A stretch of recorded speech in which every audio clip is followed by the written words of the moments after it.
بسم اللہ الرحمن الرحیم۔ السلام علیکم ورحمۃ اللہ وبرکاتہ۔ سوال ہوا وہ کون ہیں جن کے بدن کو مٹی نہیں کھا سکتی؟ جواب حاضر ہے جی۔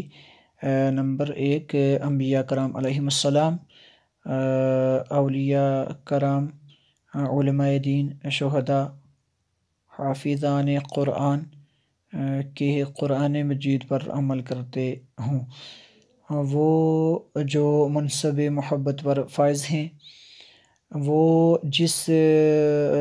جسم جس نے کبھی اللہ عزوجل کی معصیت نہ کی، اور وہ کہ اپنے اوقات درود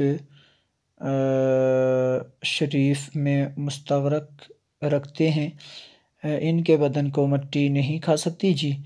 جو شخص انبیاء کرام علیہم السلام کی شان میں یہ خبیث کلمہ کہے کہ مر کے مٹی میں مل گئے، گمراہ، بدترین، خبیث، مرتکب توہین ہے۔ واللہ اعلم ورسولہ اعلم بالصواب۔